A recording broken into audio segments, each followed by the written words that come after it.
despair. You're live. Nice. Oh my word. Ye of little faith. I know. Where's it live? YouTube. Trinidad Times TV 71. Forgive me for ever doubting you, no sin. Forgive me. All of them.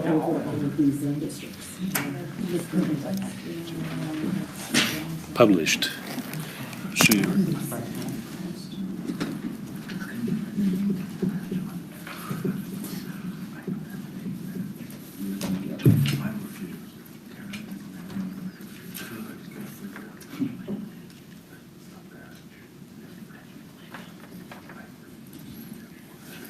Right here. That shows her live right there. Yep. See, Tom might do that too. I subscribe. Thank you. Subscribe, guys. Hit the like button and subscribe. I even turned notifications on. But don't throw any chairs yet. I haven't monetized it yet. What is it called again?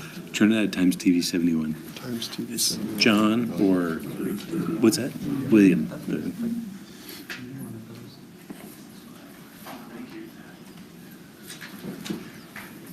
All right. I made it.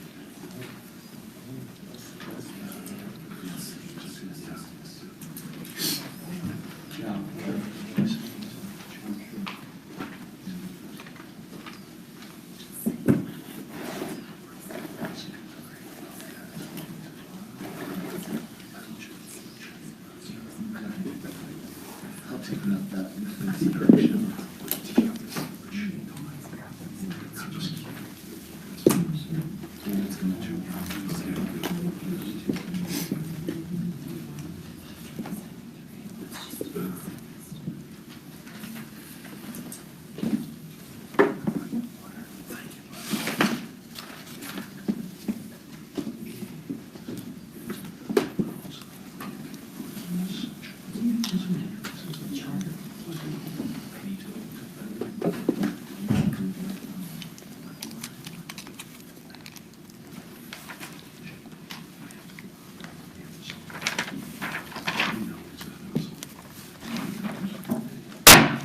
I'd like to call this meeting to order. It is 5:30. Leone? Here. Moderano? Here. Pritchard? Here. Babbitt? Here. Reports. I'd just like to welcome Jenny Carduno for stepping up and getting on the board. We really needed some members, so thank you. Appreciate it. Glad to be here. Anybody else? I would like to congratulate Jenny too. It's going to be an asset to this board. Thank you. I would add the same. I would also urge anybody that didn't get to go to Donovan Rickman's presentation last week to watch those videos on YouTube. I believe it's on the Surface channel. So much great information on historic preservation and the influence of it on our local economy. That it's, you know, it's jobs and it's tourism and it's our heritage. It's the one ace we're holding in our hand, and it really drove it home. A lot of things that I've kind of intuitively felt. It was great to sit there and hear statistics that kind of verified the fact that people will come to see these buildings, and if we preserve them and develop that, we're going to bring great quality tourists to this town. Say a little bit more about what you just got through saying, is that, you know, I don't think people go to Las Vegas to see lights and signs. I think they go there to gamble and to watch shows. Santa Fe, New Mexico, and also Las Vegas. Well, you get Las Vegas, or you get like Santa Fe. They don't go there for lights and signs, okay? I've never heard anybody ever say, hey, I'm gonna go to Trinidad to see all the lights and signs. You know, that's not what brings people here. What's gonna bring people here is the historical Trinidad. Bat Masterson, the place where Bat Masterson was assured. Them are the things that are gonna bring people to Trinidad. is occurring later on the agenda. Yes. And I would just ask the board, please, I would just caution you and just ask you to please reserve that until when that arises. I'm not trying to admonish Commissioner Moderano. I'm just saying it does seem to be specific for a later agenda item, so I'm sorry. Anything else?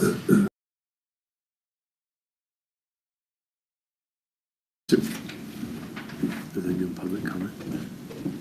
Thank you, Chairman Faddock. I just had 2 items for the director's report this evening. I wanted to let you know that our city clerk's office has not yet received former Commissioner Picksley, and by charter, to serve on the Planning, Zoning, and Variance Commission, you must live inside the city limits. Mr. Gutierrez is going to try and interface with Mr. Picksley this week. Until we receive that official resignation letter, we can't advertise for the open position. But I did want to let you know that we are anticipating having the open position. And since we're going through our code update right now, it's really important.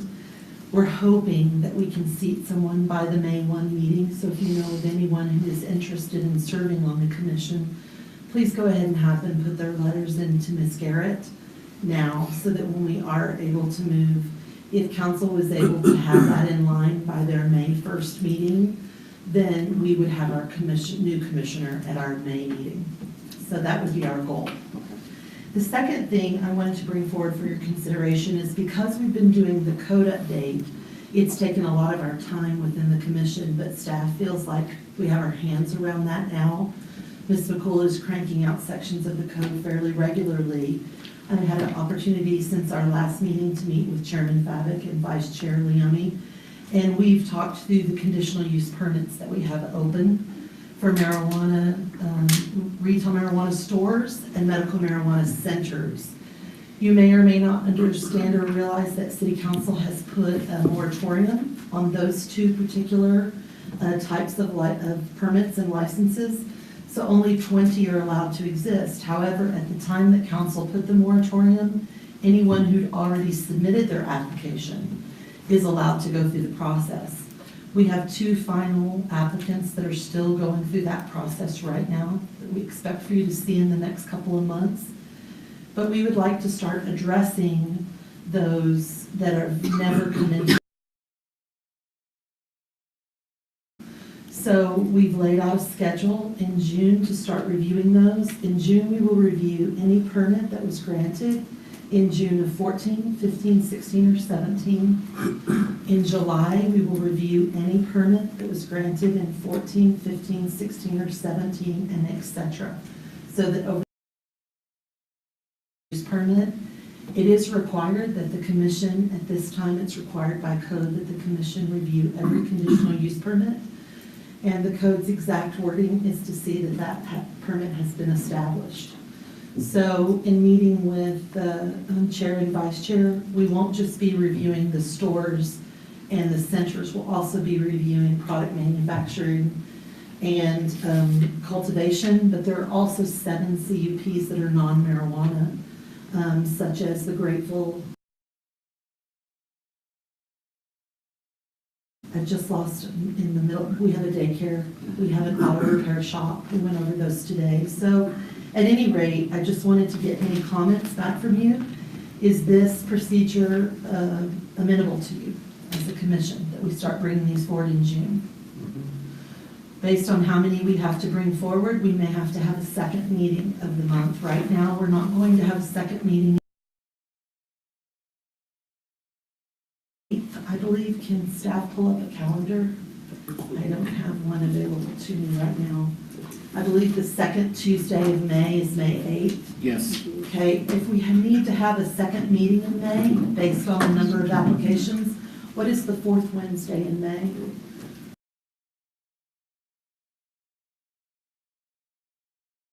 Have a conflict on the 4th Wednesday of the month as our second meeting.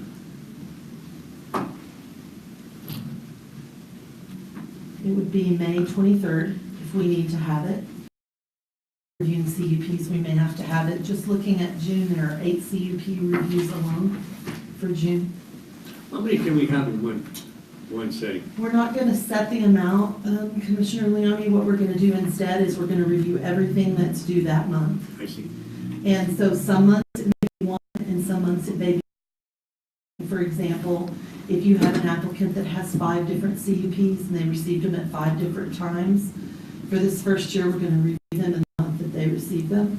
But after that, we may talk about consolidating some of those. The reason we'd like to review them in the month that they received them is that this has been a real challenge for staff to put something.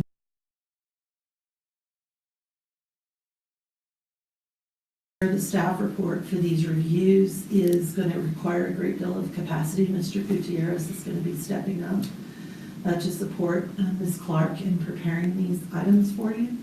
We know we need to do it. By code, we need to do it, and we're behind, so we want to do. Sounds great. Okay, does anybody have any questions about that? Okay, so what we'll provide to you is the original conditions that were conditions, and if they haven't met the conditions, then we'll have a statement from the applicant on why they haven't met the condition and what their timeline is to meet that. And that's going to be a really simple packet, but it'll get to the heart of the matter, we feel like. That's good. Thank you. Okay.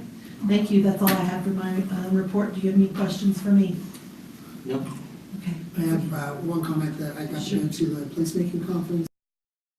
Gave a great presentation on Trinidad and the focus of what this little frontier town has been able to do. And both days of the weekend, I got pestered by people wanting to ask me questions about, oh, you're from Trinidad, and because. Thank you. At this time, I'll take any public comments that are not on the agenda.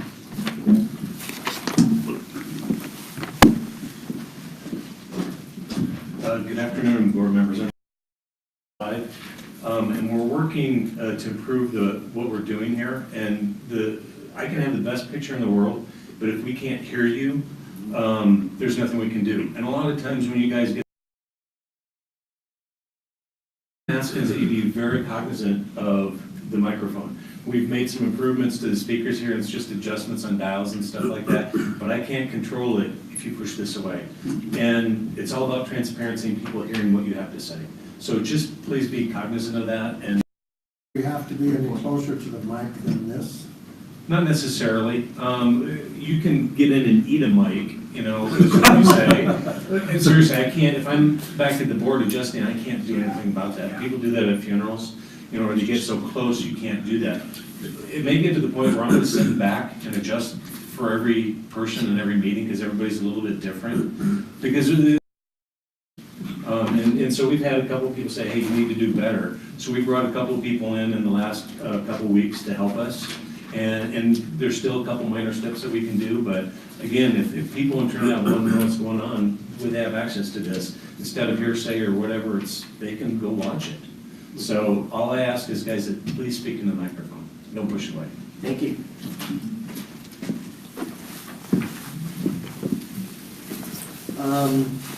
The approval of the minutes will be postponed. Mr. Downs to come up and, I guess, present what you have to. I would be happy to. Thank you, Mr. Chairman. Mr. Chairman, Commission members, good evening. I'm not pushing this away. I'm just trying to adjust it. As you know, next on your agenda is your consideration of the continuation of the conditional use permit for the LED sign for La Puerta. And I know that this is a somewhat controversial subject for all of you, and I understand that. And I know by comments from what I've heard and what I've listened to, I know that this is a fairly galvanizing subject, if you will. But I do want to say a couple of things. First of all, Ms. Marshall wants me to tell you to please not consider, well, you shouldn't consider what you heard at the presentation that you just referred to, Commissioner Keenan. That is the Donovan Rickma presentation that you listened to. And since you've begun listening to evidence with respect to this matter previously, I would ask ask you to please not consider the things that you may have heard if you were present for that presentation. I also just want to mention to you that you need to try to focus on the relevant criteria. And I want to say that this is a and not a variance request, but it is a CUP application. The applicant elected to bring this forward to you as a conditional use permit application, and that was their right. They were able to do that, and I don't think you need to necessarily read anything into the fact that they brought it to you in that form. Your consideration tonight, your obligation, as it is in everything that is quasi-judicial, is to consider the evidence from the first part of the hearing and then the second part of the hearing, anything that you will hear tonight, and to apply the evidence to the rules and the regulations and the standards for a conditional use permit.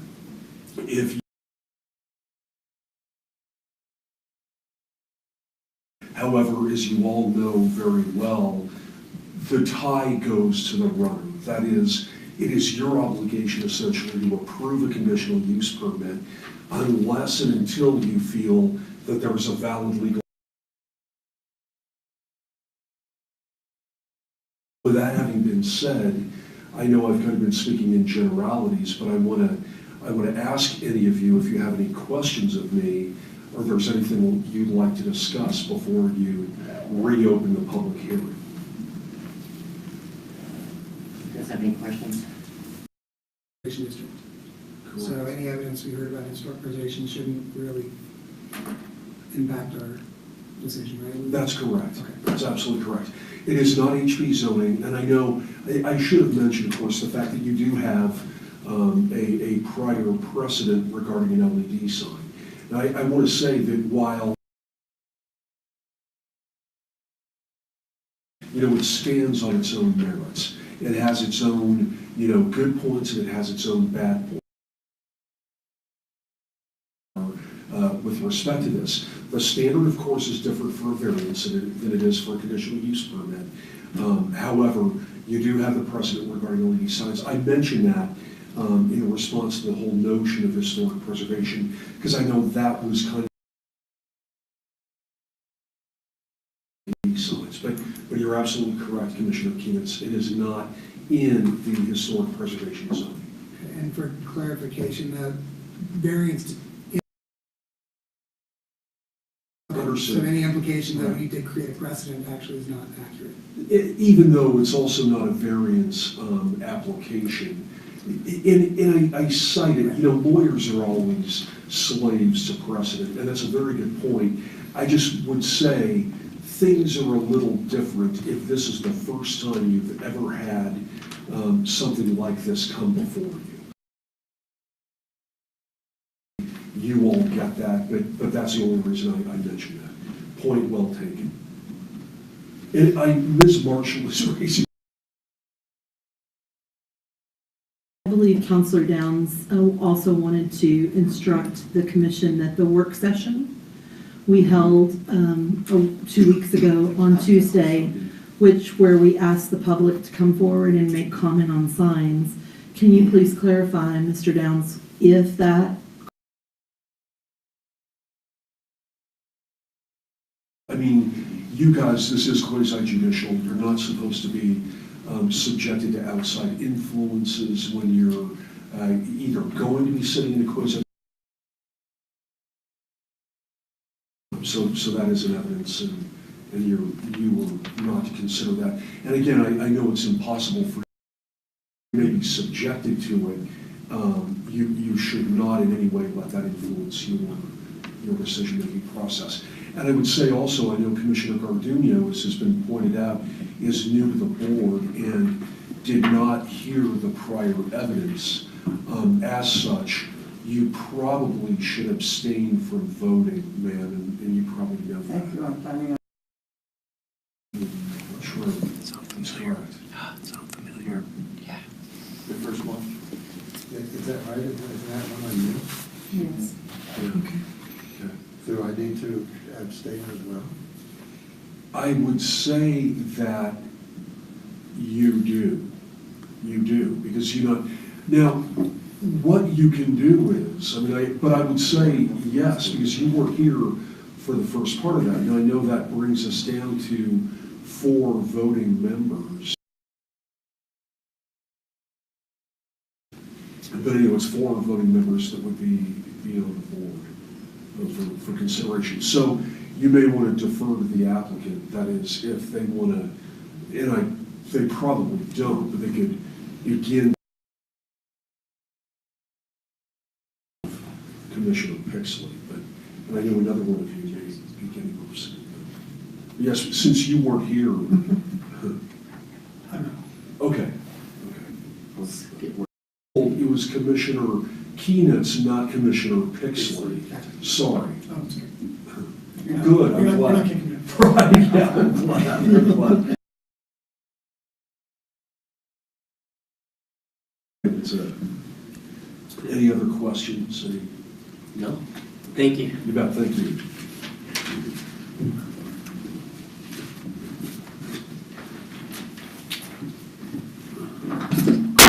At this time, I'd like to open the public hearings.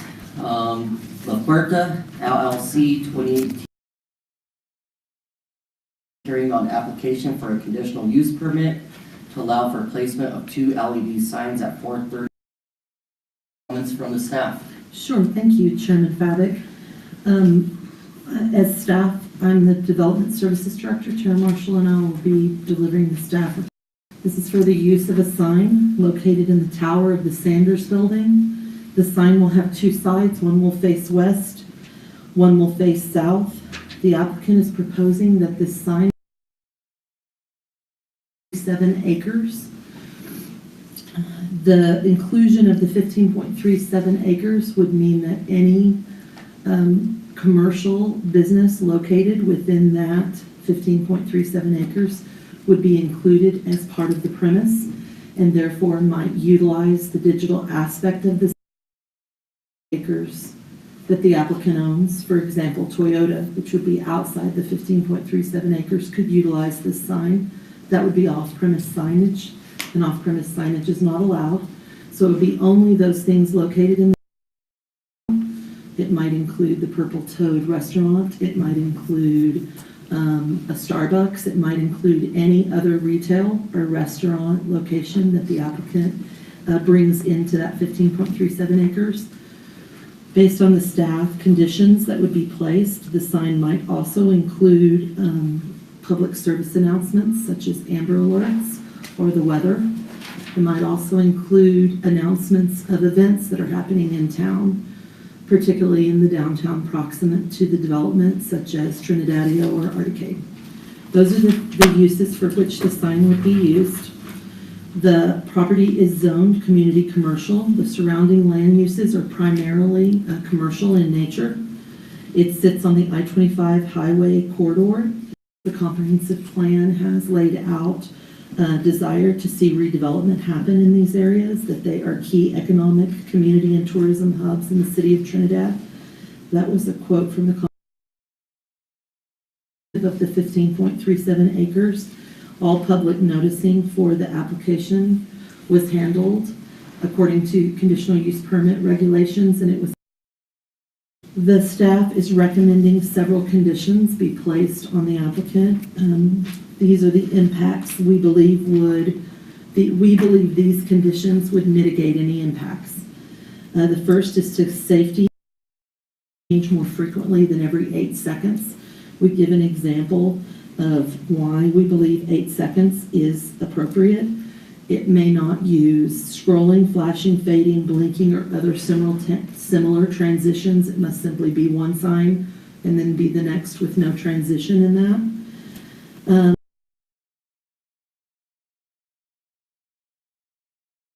Level of 0.3 foot candles above ambient light.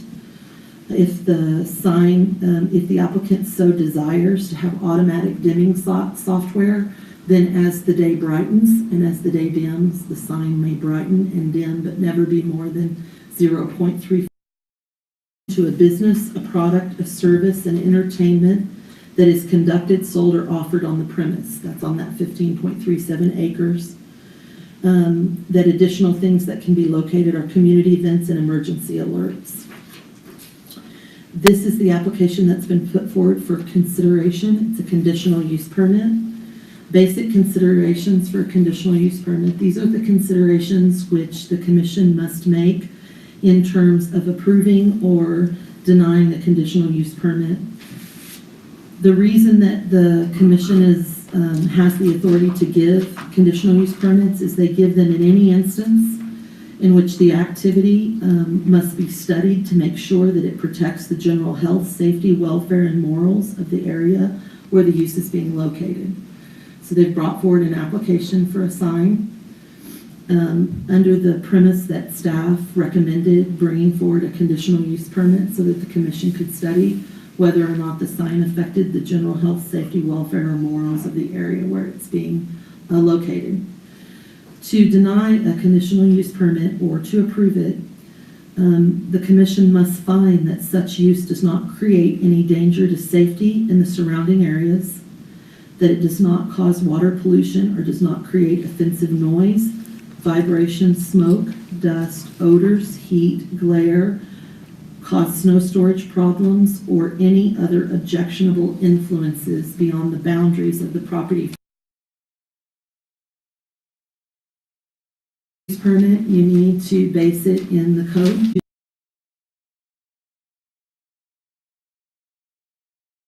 Staff has put forward recommendations that we think would mitigate any negative on the application. I think it's supposed to be.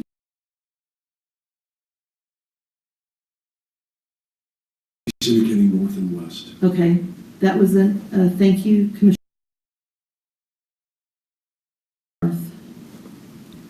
I appreciate that. Thank you. Okay, thank you. At this time, Good evening, Chairman and Planning Commission members. That we had last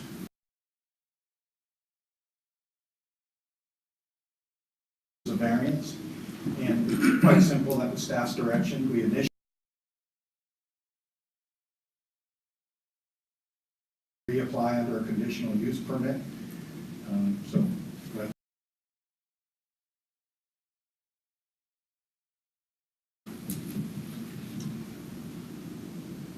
Is your time? Not pushed up into construction. The plumbers are in there now. Thank you. thank you.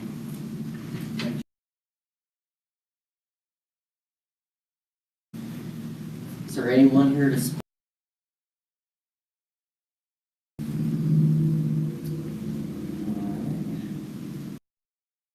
Go ahead and the discussion. So, we CUP, we have to always deny it.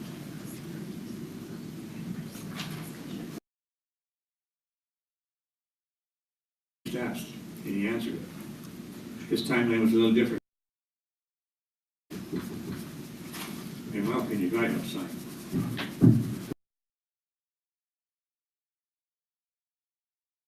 You got to advertise, and that's what a sign does. That's my opinion.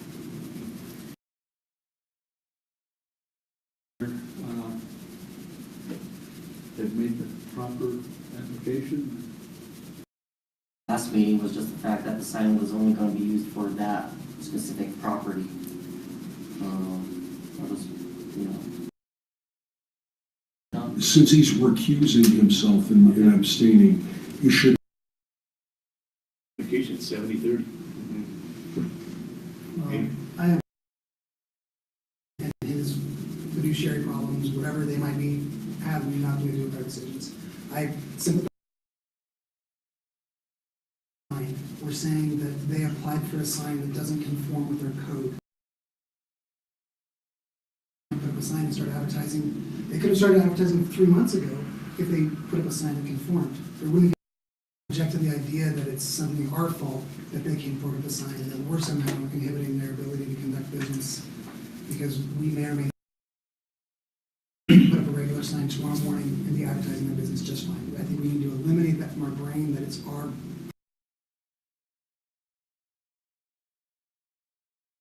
To me, it feels like if we use any of our personal feelings about what, the way this business should go or shouldn't go, it's super scary to me. It's, when I first moved here, I heard that Trinidad was kind of besieged by things based on the code. My other concern, like what they're doing, I want to judge every applicant the same way. But he stated that the sign, the proposed sign, is roughly the same size. The Cook Motor sign is 32 square feet. It's really simple math, that's 71% larger.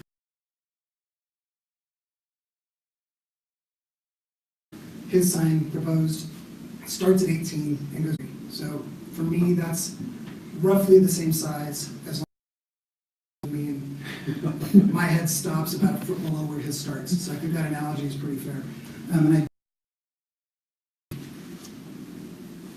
Second, the idea that the sign isn't in the purview of CDOT.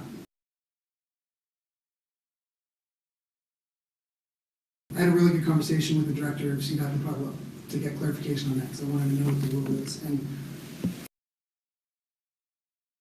CDOT operates is not on an application basis. It's based upon local municipalities, meaning us. We get to decide whether or not these signs. And if that sign creates safety issues or gets complaints from the public, CDOT will respond to those complaints from the public.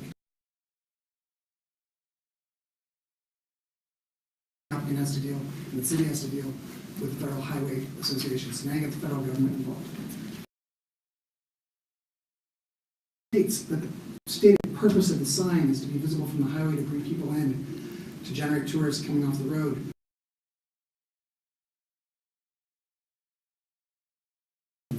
So I kind of took the bait. He said he videotaped it, so I got on the highway and did the same thing. And there's at least a quarter or half a mile that sign is, but at least it qualifies as like puffing, is what you call it in real estate. When people say, oh, this house has the best view in the neighborhood.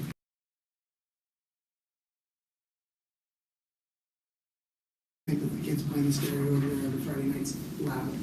Or maybe the neighbor, somebody else does have a better view, but you can't the same size as something else when it's just about half.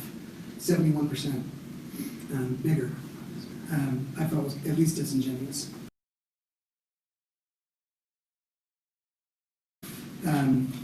You know, a roof on their house that didn't meet our code for roof pitch, and they came.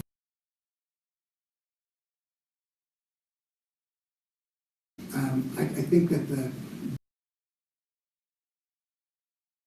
this is a CUP when what it should be is preserve our existing code.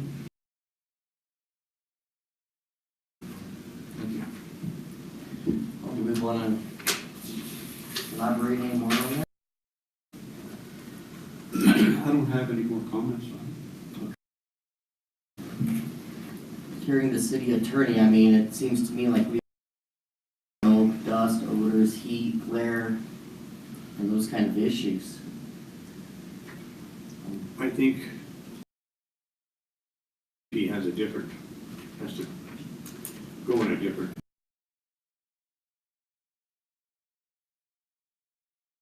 1.8 is deep, but nobody else has. We have to judge on what is brought before us.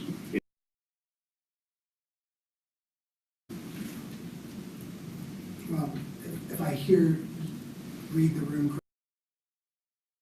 the next 2 years or 5 years.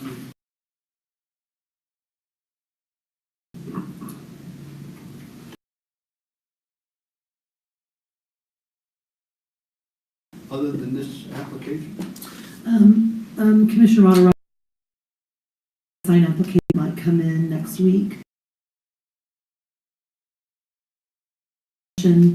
Gave staff and our consultants a direction. Wayne, did you ask? He's Sorry.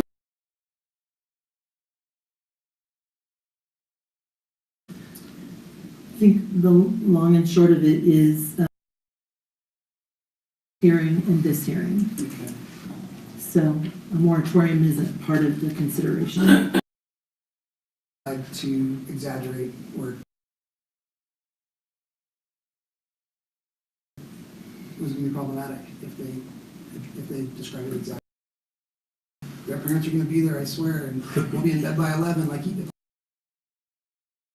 to me, it makes it harder for me to judge everything else on the merits.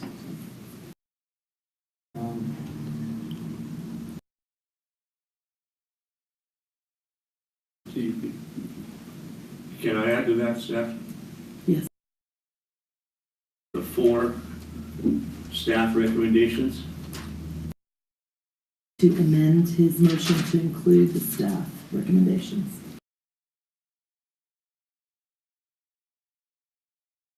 Yeah, 3 conditions from the staff. right.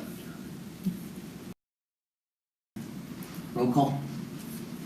Gardugno. Abstain? Keenan. Pritchard. Abstain.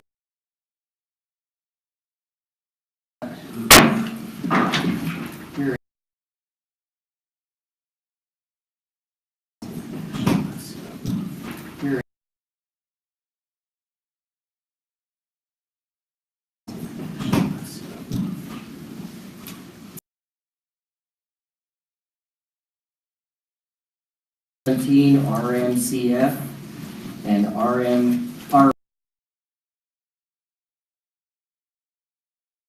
lots 4, 5, 5.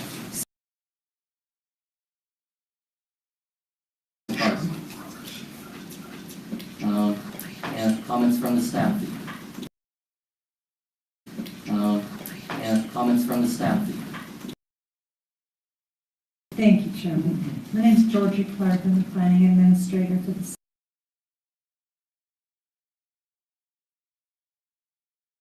20 acres. These permitted areas include 2 CUP to expand cultivation into lots 4 and 5, lots 17 through 19. This process, staff 1 conditional use permit. The property is located within the Trinidad, which allows cultivation of marijuana if permitted through the CUP process. In the vicinity. The subject property is land use designation per the 2017 comprehensive. The public hearing was noticed in accordance with public noticing requirements. To water pollution, noise, vibration, smoke.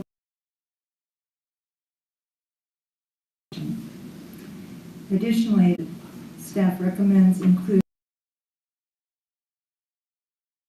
My name is Jason Sherling. I am the owner of Freedom Road. As Georgie said, 4 CUPs that have been granted cultivation. We do have one that is aimed at outdoor cultivation of cannabis. It's up to lot 34, and we would like to begin. And the first step to doing that is to come to you guys, come to this board. But, you know, over the years, we've been, several of the board members and kind of discuss how, you know, we'd like to. Here for the first time. So, you know, with CUP, an exact date. So we were able to plant 1,800 plants outside last year. But I assume you're With Chief Glorioso, he's been out, I would say, 15 times. He's been out for every license application. Some of the our security system, he was just out about 3 weeks ago, and irrigation, all the utilities have been ran. We've tied into the city main, and use is gonna be. this whole model, this model could take,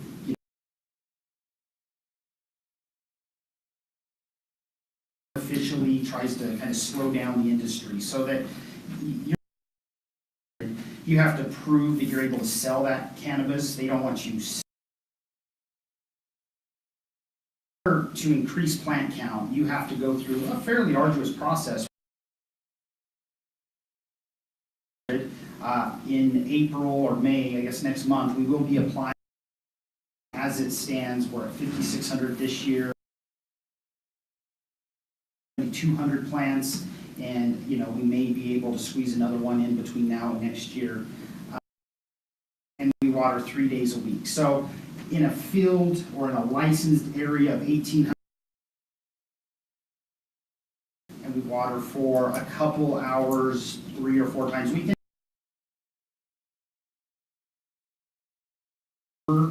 We didn't turn the sprinkler, we didn't turn the irrigation on at all. We into the field, we would turn the drip irrigation on, but the down in the ground, so the water's but water is generally emitted below ground, and I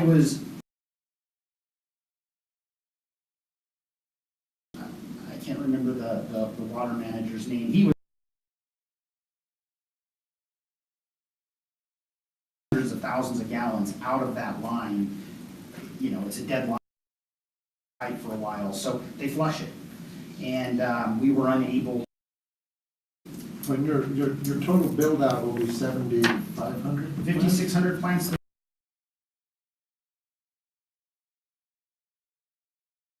Plant range. So that would be 15,000 gallons. We do it in zones, so we wouldn't be watering all 15,000 at once. It would be a day, if you will, or higher than that, no doubt. On a hot August day, hot July day, rainy weather, we may go 2 weeks without any water. But I think a good average 4 times a week. And I assume this is at our standard. That I would be charged anything different, and was out there. It's Mark Vigil. Mark Veal. Yep. Directly to Mr. Valentine. And he doesn't see.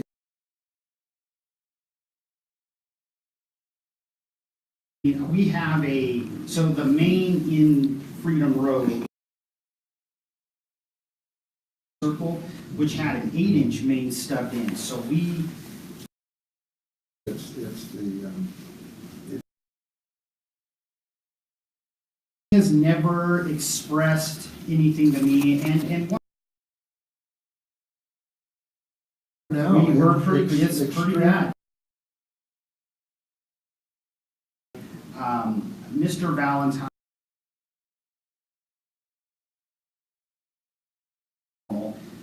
they have to flush that line out to the tube. In a drought or otherwise, that water still has to be flushed.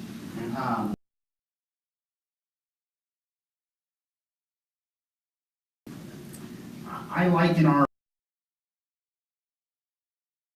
not significant,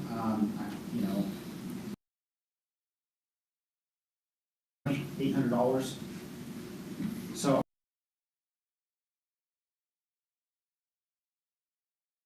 astronomically large. Our electric bill that month was larger than our water. Also 20, correct? Yep. Mm-hmm. And then that Last year until August. So, getting security cameras to the back of,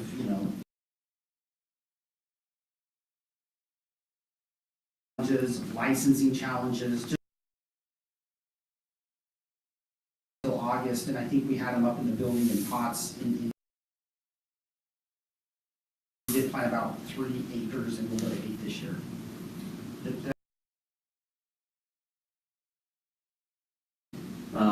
The whole area, you've got pretty much 80.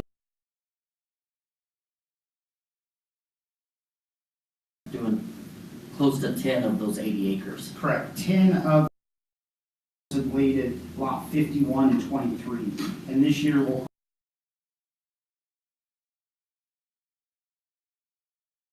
weighted lot 51 and 23, and this year we'll cultivate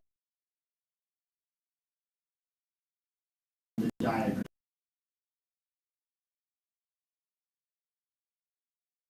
Great. We had it tested, and we were a little nervous about, we have a piston-driven blending system that blends it in, all backflow protected. Some nutrients out. Plants did very well. Harvested about 1,000 pounds on 1,800 plants, which isn't bad. Last year, we plan to plant, in the next 3 weeks. How many employees do you have? The grow facility has 2 employees because we're not growing anything. It's the off-season. Up to 10 full-time employees throughout the summer, and during harvest season, you can't take a combine out there, mow all these plants down, and weigh your bag. A harvesting program will slow us down. 18 employees, and I think I even said a few more in there. How many badged people I can find in Trinidad? It presented all kinds of challenges trying to harvest in the mud. So, but I would say not more. How do you secure, take some home with him? There's literally thousands of pounds of where it got weighed. So, we have, if we ever, my workers, be available to go purchase to where you don't. We were in the field right there. There would be zero tolerance. If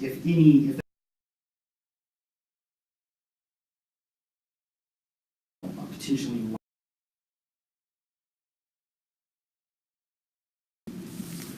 I have 2 questions. Did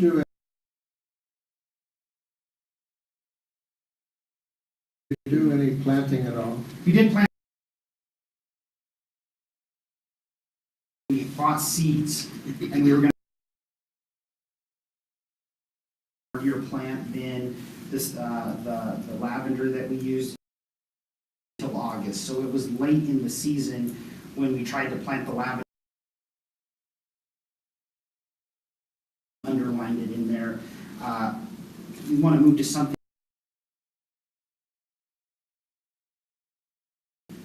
Grows here, and it blooms the first year, and the first the plant that they're using up there uses less water, close proximity to a watered field. So we didn't.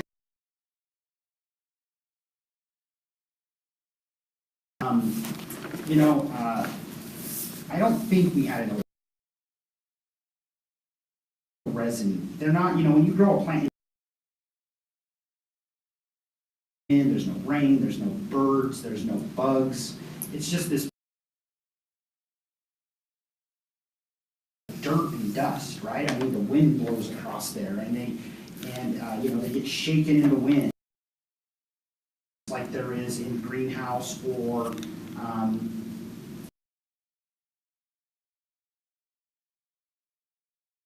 with cannabis was okay. This year we hope to do better on both. Use. Those are destroyed under NED guidelines. That is a waste byproduct, even out of our extraction machines, which is probably where we generate camera, a very clear view on camera, and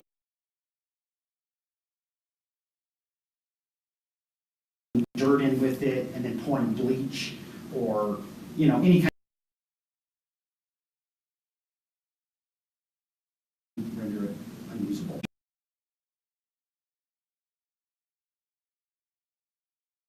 Extract the THC from them,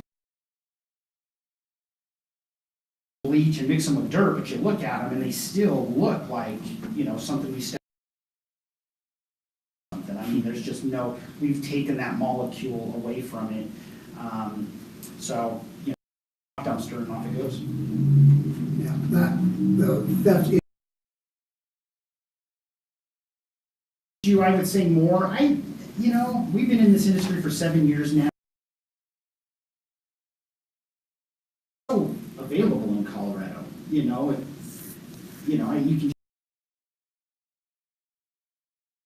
to our store right next to, Main Street.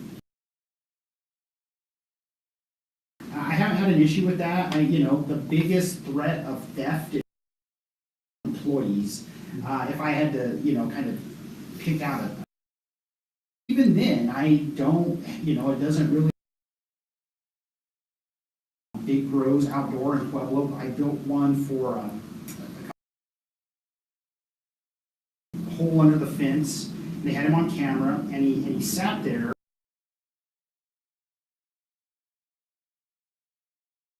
Down, manicured him in the dirt, sat there for about an hour, manicured these buds.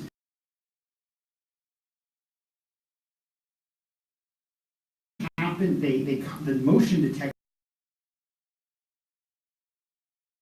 by the airport, and that's by Pueblo Airport, that's a 30,000, I think they're going to 40,000 outdoor plants. Very spectacular. When these things have buds on them, the roots are pretty massive. I mean, you just literally, the stalks when we harvest are like, just like pulling up, would be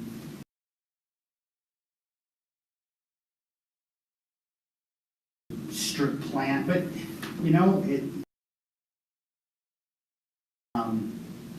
we have cameras all over.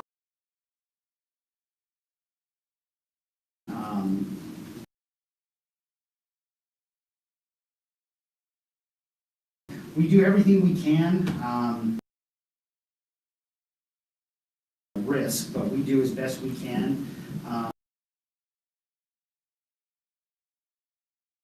Lavender and all that. I was wondering, now that you have that grow.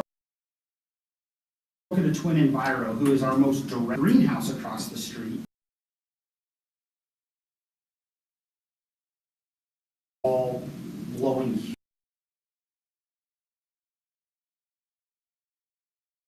Yeah. Create.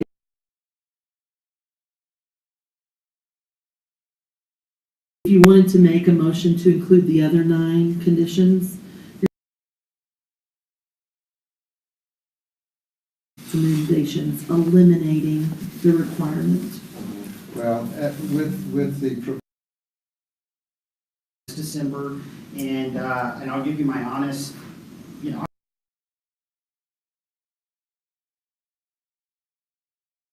Chairman, Yeah, exactly. I'd like to finish addressing what Commissioner Pritchard suggested.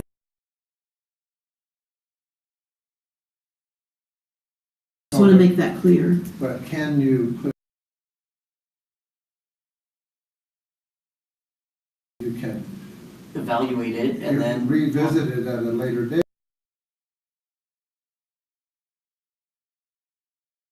To add something if we received complaints, and the legal advice was that we're really not able, that you would ask the applicant to address those, but there would be no legal obligation on the applicant.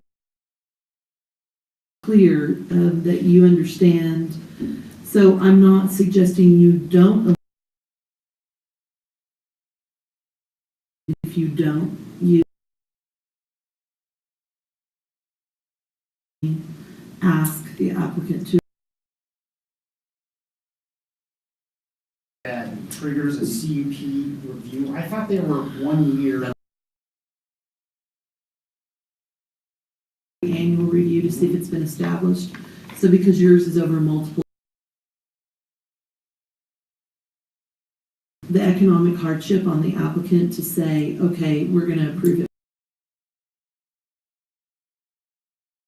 Economic cost to your permit, the would require that so that you're not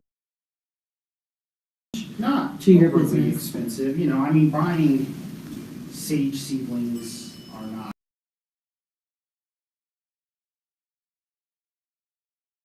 Right, I mean, they're $1 for, you know, lavender that tall.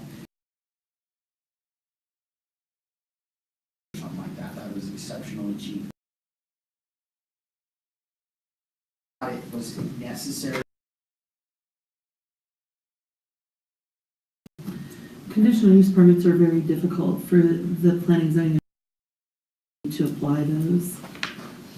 Now, difficult for the planning zoning to apply those. Now, condition would be prohibited. So can we word it? My on the suggestion same- would be that you include it and then we actually evaluate whether or not that's working.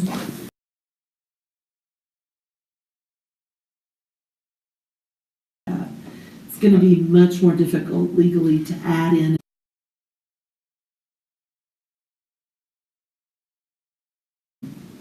And just hold off, but leave the requirement. The difficulty is the planning commission. Well, we're trying to. I know.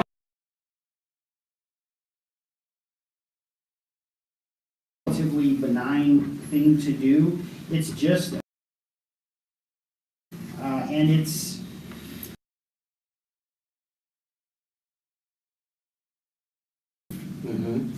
Down Commercial Street, is that the fans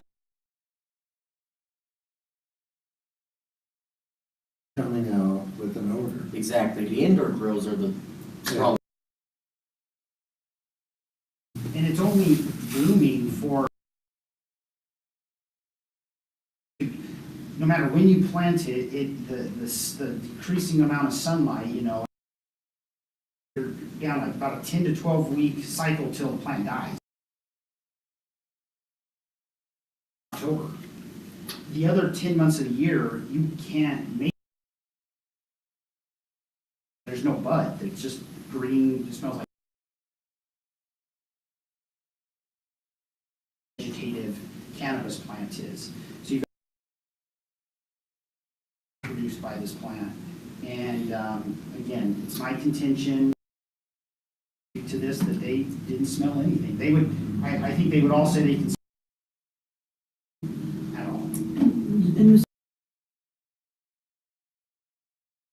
only to see that those conditions have been followed. You wanted to come back in 2 years. Approved at that point, the new CUP would take effect over the previous one. Very little risk for you in coming forward So, to eliminate a condition. so if we left back next year, we have this discussion again, and I apply for a CUP.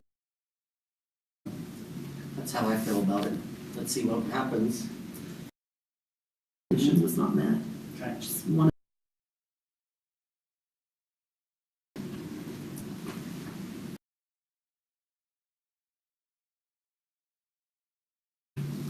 I like to see. Yeah, you bought them and you only had 18. Just stay there. Okay. Get back to order. Chairman and Vice Chair, we're just asking questions now. future, if you're successful, that's gonna give us something in the future for somebody else that comes before us. Appropriate for his application. So to be clear, Excuse me, Vice Chair.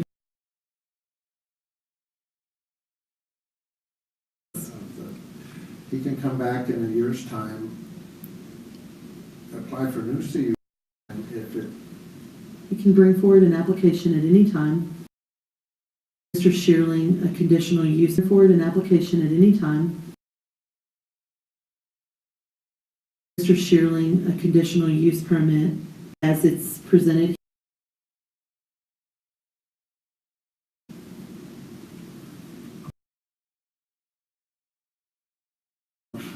No. How come?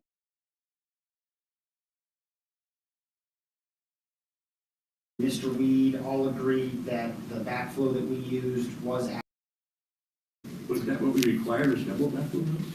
It was not required, and Mr. Vigil and Mr. Valentine reviewed it. They looked at the backflow.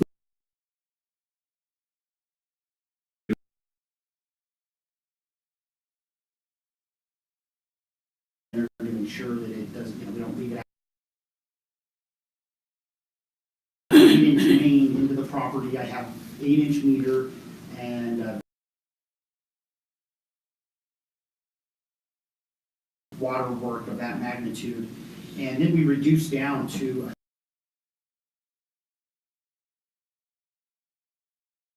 this whole first 20 acres. I haven't installed that yet, so for the whole area, we have 2 3-inch line to drip irrigate 20 acres. So it's a pretty small line. so this, if you were to plant your sage around just that area, then by the fall, we would have some Absolutely. indication of what's going on, right? Absolutely. We'll test. Yeah, absolutely, and we're willing to do that, absolutely. All right, let's do that. And then, now not necessary, you can come back. Yep. And eliminated them. Yep, Sounds explain explain what we saw.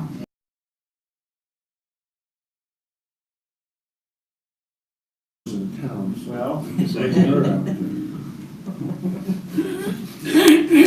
All right. Is there anything else? It's gonna be several years. Can you kind of just give us an estimate? I'm saying, I'll just read what I wrote. Time sequence of development, we are anticipating 47, 48, and 50, and 20 through 22 are 21 through 44, 51 through 53, and 23 through 25 would be in 2020. So the soonest we would get to that. They update their rules annually.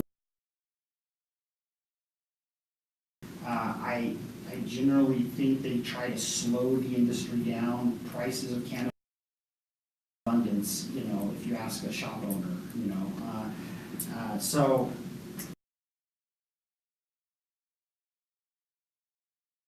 the city, we agreed to work diligently to bring park and let it sit fallow for 10 years. That's exactly what happened. Yeah, what we can. I mean, to get to the point where we can cultivate,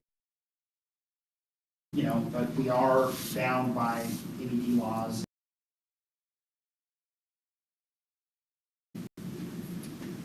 Anything else? Okay. Close that hearing.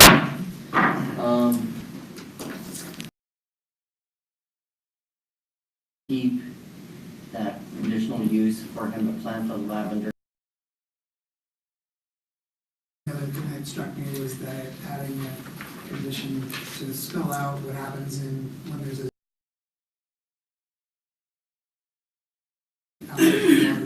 so that we don't necessarily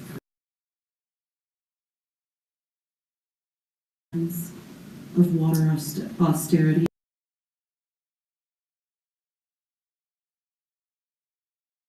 In times of water austerity, the city Is not responsible. May.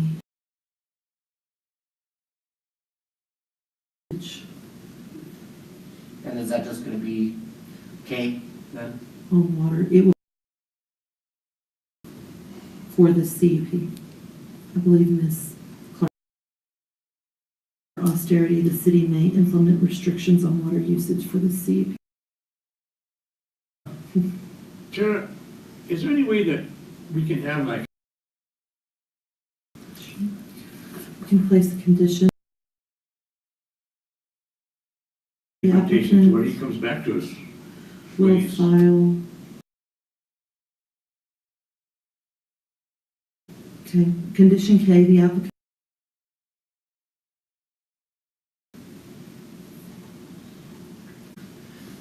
The whole point is trying to sign up people so they can grow so many.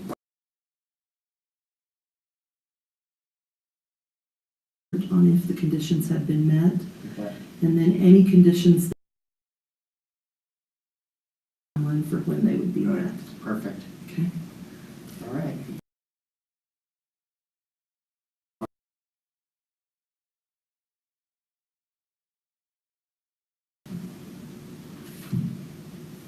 With the 9,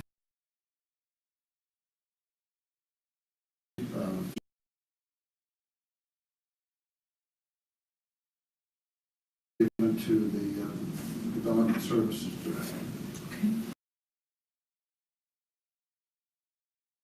Abstain?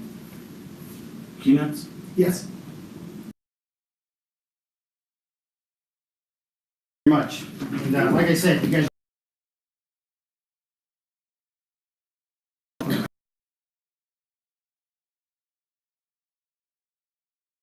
Absolutely, anytime. September. Sees us every, just about 3 times a week, so. We'll give you my number.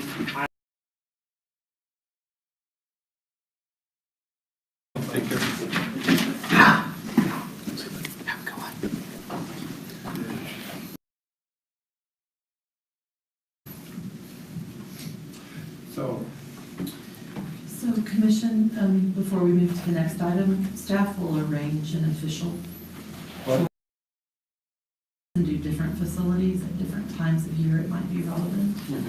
That way, if you'll allow us very quick time to review, we want to make sure that we Legally. schedule that appropriately so we don't put you given special compensation to a group. So let's arrange it as an official tour. And then to whatever degree you can arrange those tours to coincide with flowering and the smelling. Yeah, I think we need Yes. to do that one September, October. We might have. So you can look at the retail and medical aspect. You can see how medical cards are handled. You can look at the software. You can look at the first tour. Then we might do product maintenance, did something similar. So are we on to new business? So Commissioner, we're going to have a brand new commissioner, we hope, in the next couple of weeks. Article 1 and Article 2, these are the very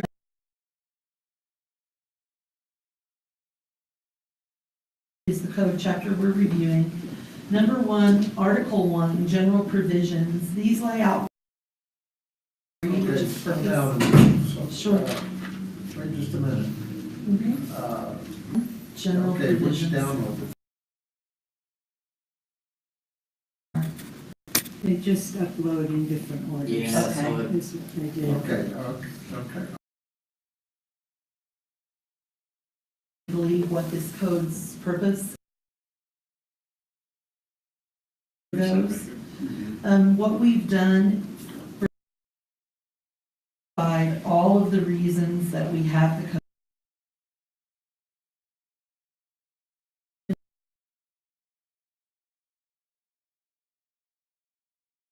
clean up.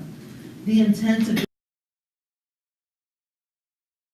this code is intended to guide the future growth and development of the city to secure safety from fire, flood, and other danger, and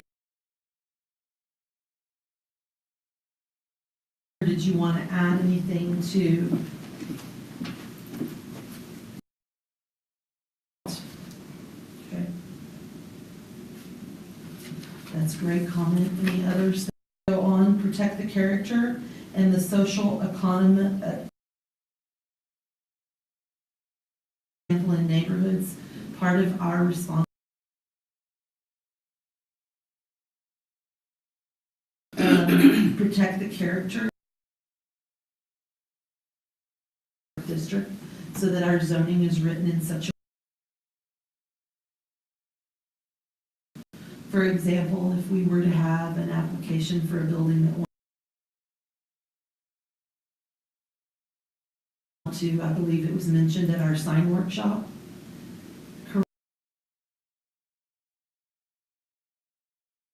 That we might want to really consider and the social and economic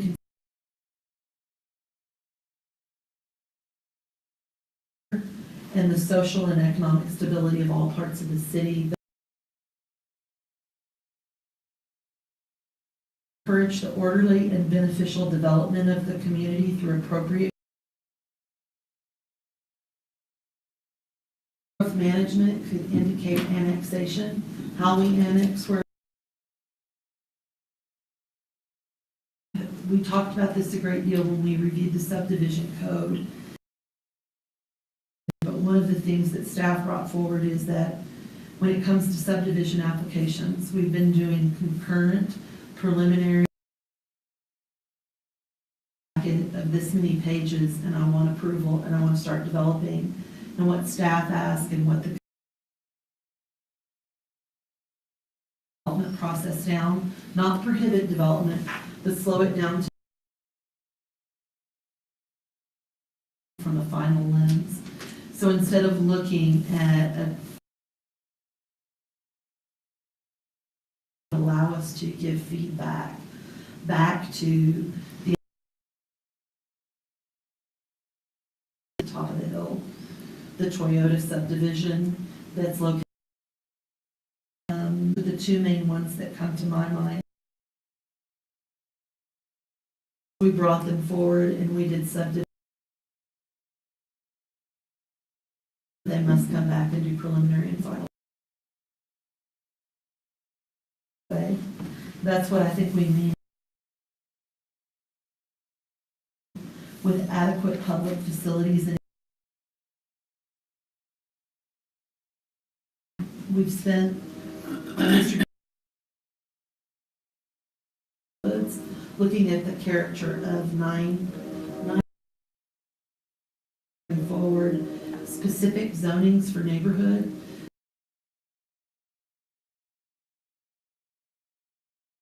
We're going to bring forward a presentation to you when we get to residential zoning. Modular home development, and there'll be certain neighborhoods where modular to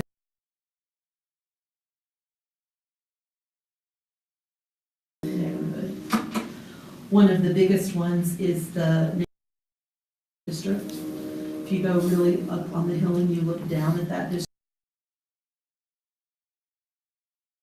sitting within that district. So that particular housing district. What district is that? 30 years. What district? So if you drive all the way up to 9th and you look back, you see large historic houses and then kind of some what would maybe considered from a that I think of all the neighborhoods is going to be the most difficult to address through zoning. To go back in there and have it look more like the historic fabric, you're going to have field trips where we actually notice them as meetings and we actually go out and code to address that directly. You've got a lot of small lots there too. We do. Continuing on intent, number 6. air wide traffic studies and things like that. So I think that's once again the idea of test some of the preliminary information. I think that's once again the idea of test some of the preliminary information. The sort we're seeing now is exciting, and we're fast tracking those developments, so we weren't getting to require some of those conversations. We can also provide this. Oh, look. Okay. Historic district, and we're trying to make sure we know what we're telling them. Yes. Okay, number,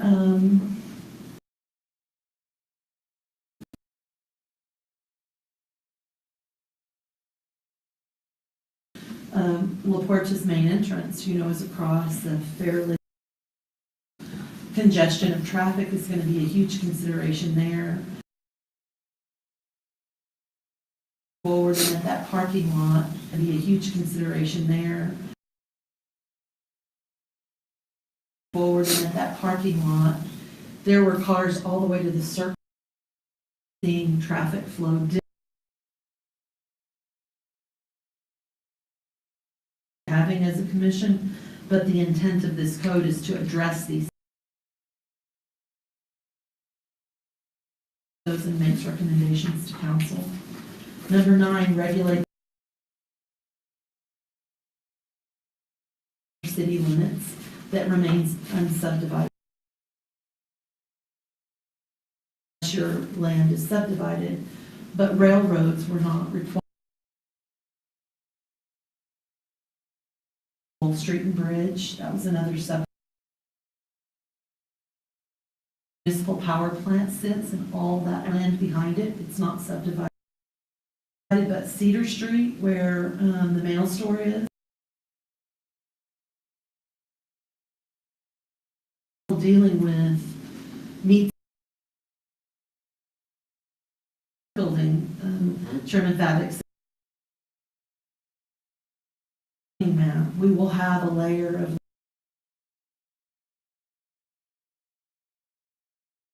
was originally all railroad land. We actually have a document from, I believe, where the council gave that land to the railroad. When the railroad was abandoned, they gave it back. Railroad produced some files from the late 1800s. With sufficient capacity to serve proposed development, and that the development provides its fair share. Who's going to do that study? If we have a large development, we're going to require that the developer do that study. But when we say ensures public facility, it can go to parking garage. It can go to, as we grow and as we develop, it's to ensure that the public has the appropriate facilities and services available to them and ponds, and ensure wise management of the natural resources throughout the city to preserve the integrity, stability, and beauty of as an asset, and that is maintained, which could be everything from invasive. For example, there's been a lot of talk about somebody developing a rafting business or developing a kayaking business. So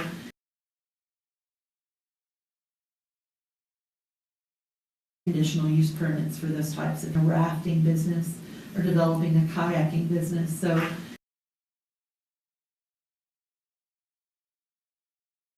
conditional use permits for those types of uses, because it's using a natural resource of the city, doesn't mean. Can I ask a question? Sure. Number 10? Absolutely. The city, we do not require, we don't have. Commercial parking requirements do not exist, residential parking requirements do.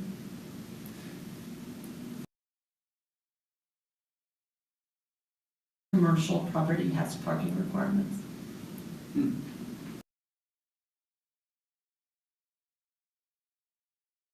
What's an IHOP, a great restaurant we would love to have on the highway. If you wanted to see that on the Walmart requirements for IHOP as a restaurant.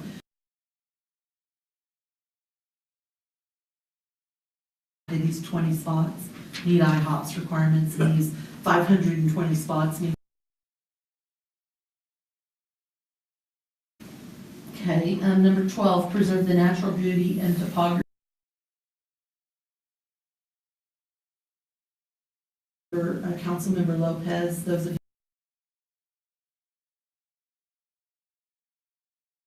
are view sheds. So protection of those view sheds, of things, infrastructure that might impede the view. Development of where it was is if that zone where they were going to build, but you know the phase 2 of that was going to be to build further up the hill, so that's where you would have had to make the most efficient design and layout of the land. So open space within municipalities allows for activity, it allows for good planning. You start in your core with density, but you try and create walkability within that, and then as you move to do between now and May is look at the comprehensive plan, look at these intents, right? We won't go through all of the code at this micro level, but this is the place in which this is essentially your pass as commissioners for your. So, Commissioner Pritchard, you brought up earlier, that includes water, and that is facilitate the adequate provision. Everything you have a concern about with water, it doesn't speak to conservation. So you may want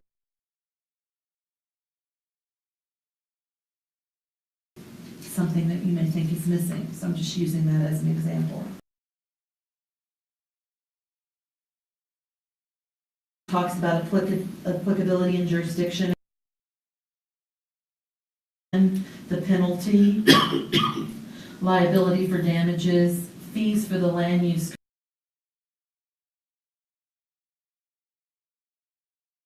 5 rules which allow us to collect our development review fees. We'll be giving you versus the time we've paid our consultant to review those applications. Right now, we're in the group. Sergeant Haddow? That is Sergeant Haddow. And that's the extent of our in that, or is that? I think what you can do from a commission capacity to handle the code enforcement direction on how they do that, but we can certainly apply the rules. That then leaves the city management the ability to determine what's adequate, and then adequate is what needs to be provided. So going through the rest of section 1, if you can just review article. Commissioner Pritchard, can you direct everyone to which download that is? I don't have. So I wanted to point out a couple. This is your article. Ms. McCool has it put forward. This is the article that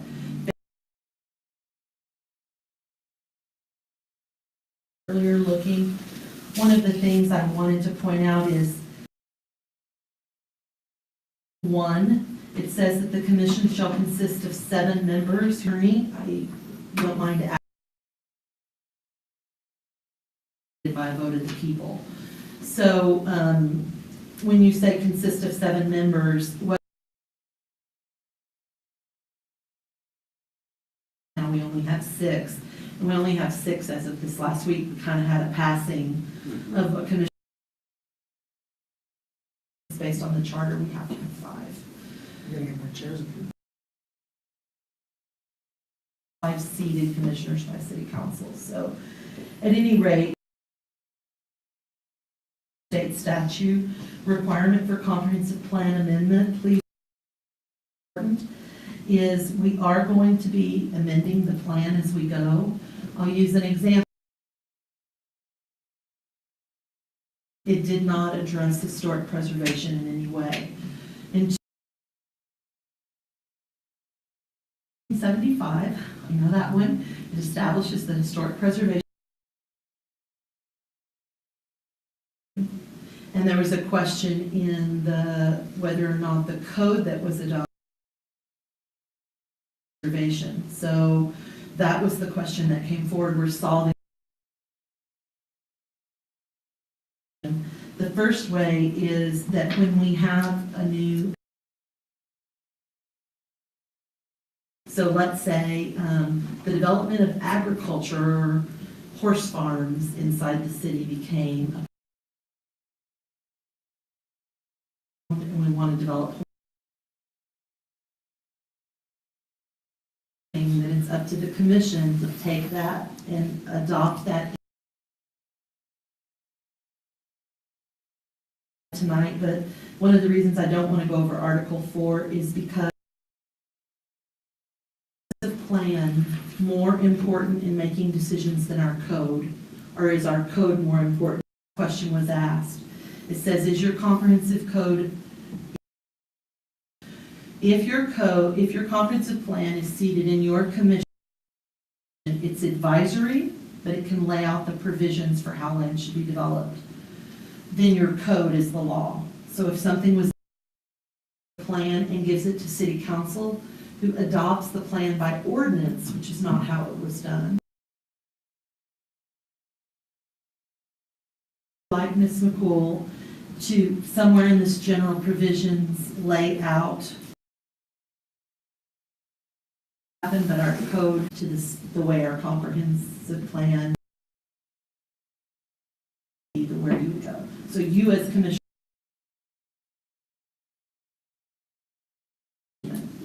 was I articulate enough in saying that is the issue? And our plan being the advisor. Basically, this commission's guideline, It is. and this commission should be basing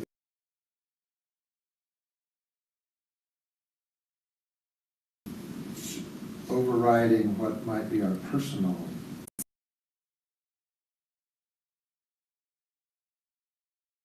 Because council adopted it.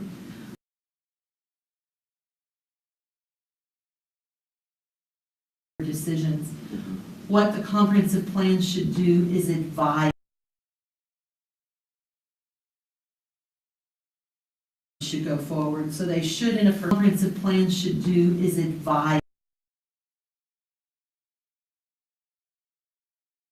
Should go forward. So they should, in a perfect world, always be. Did not spell out whether our plan was advisory. But back to this commission and the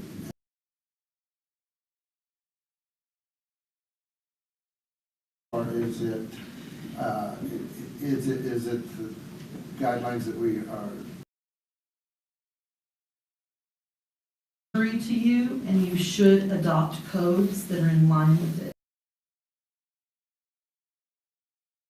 should they reflect the Document. You should take the comprehensive plan. You're not it's not compulsory.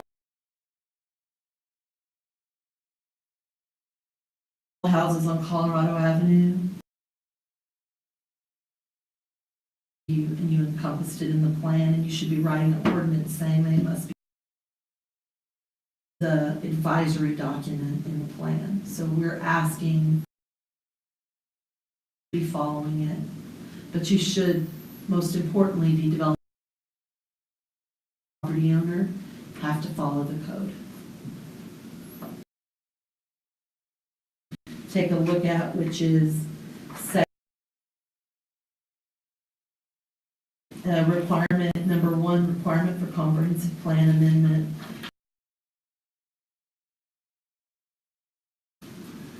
I'm mulling it over. Okay.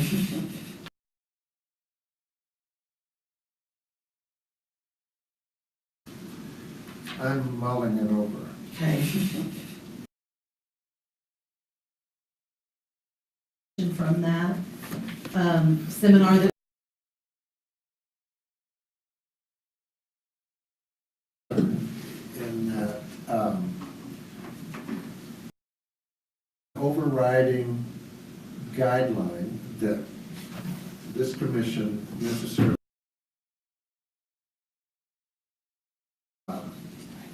that's the advisory. That's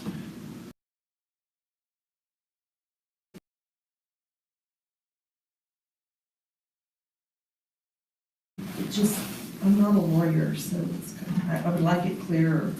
It says, it is the intention of the city that while this relationship is reaffirmed, it is the intent of valid on the basis of alleged nonconformity with the comprehensive plan. That's not as clear as I'd like it to be as to which document. Is that if we develop the code and it's in line with the comprehensive plan, does everybody agree that the code becomes the law then? That's all I have for tonight, guys. Just read, please, Article 1 and 2.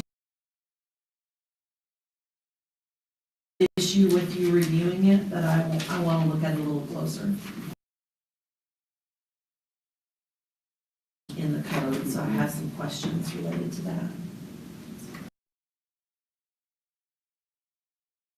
well, I would like now to make comments because this is now. I'm going to take a seat then. I just want to reaffirm before I sit down.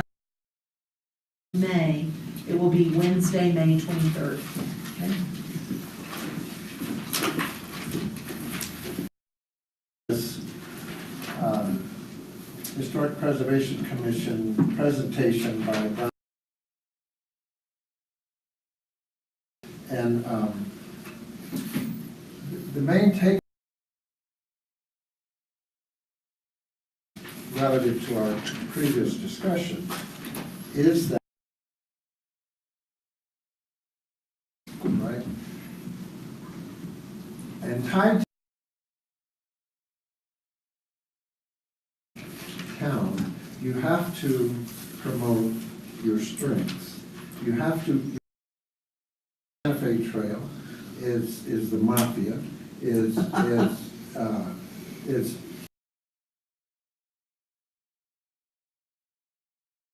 Tunnels? All that. bodies floating down the river, speakeasies. We have. That's what we identity and expect people to come and what we need to do is emphasize our history. We've got buildings by one designer than any place in Colorado. Those are the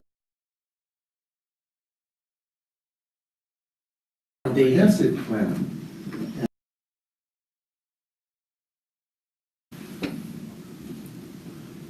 Protect this debate. If we use a comprehensive plan, it says protect and promote.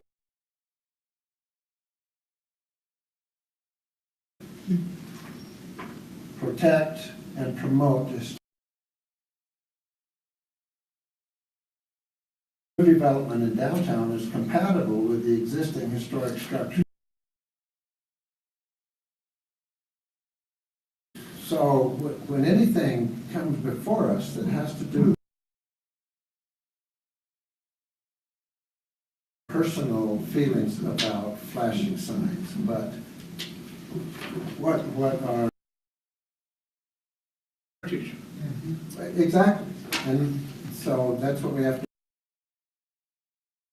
Correct, Commissioner Pritchard, and in fact, the regulations within the code to protect and promote in accordance, go to that intent and read that intent. 3 more intent of the code. The plan was adopted by the commission and the council approved it unanimously by resolution. What I'm saying to you is the plan should be the guideline, but now not just the historic part, but also the investment into infrastructure. All of those things. So for example, when you're looking at and you think about the comprehensive plan, don't you think we could not cause water pollution or objectionable influences beyond the boundaries of the property on which it doesn't address? I guess what I'm saying is now's the time to take the intent of the code is what they'll have to be responsible to the plan. This is something we desperately need. The code hasn't been updated going forward, but I think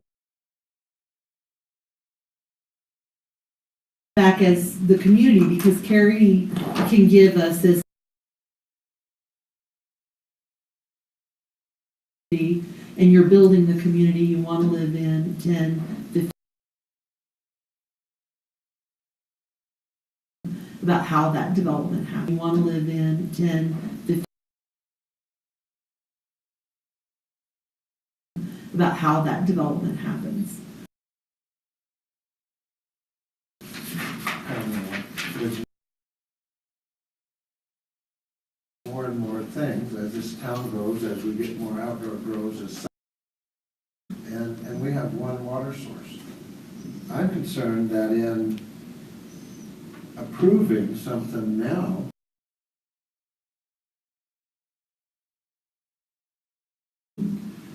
what liabilities are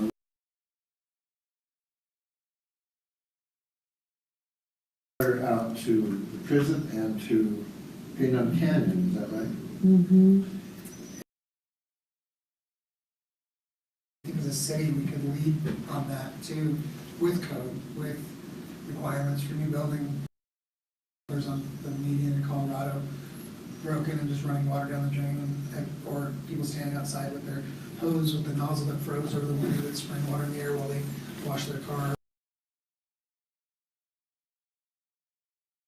Smarter growth. Yeah, and I think we looked into, the number one source was the golf course. It was one of the biggest sources in this whole county, over the grows, over everything. Carry that burden. So once again, your role as planning commissioners wouldn't be to direct at that level, although what Chairman Fabic has said is true, the golf course. If you look at Chapter 6 of the comprehensive plan,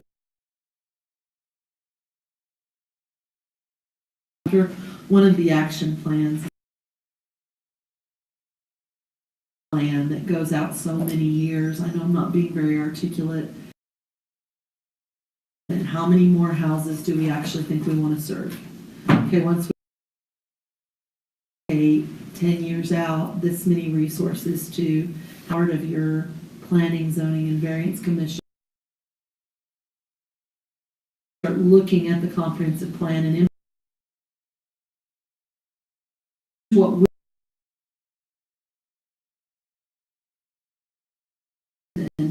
it goes back and forth, and you actually have water infrastructure. Yes, gray water. Right. Sure, You- absolutely.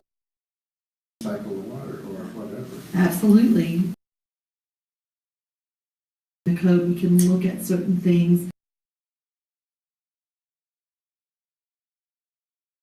abundance of any utility use. Cost natural gas for almost everything else. Didn't clearly know when we approved that station. Natural gas to service them. That's an example.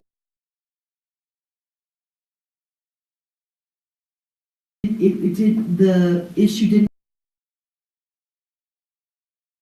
True that we're losing 40% of our water by the time it gets to Trinidad. That is. That's a $15 million project. There's a couple of. Say very comfortably that yes, that's been stated. Percentage, and it may or may not be. That transmission line doesn't mean we have to replace it in 1 year No, to help do that. there are.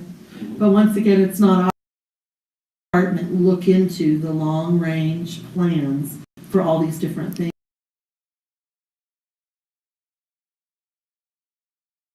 Comprehensive plan, and we have to deal with conditional use permit.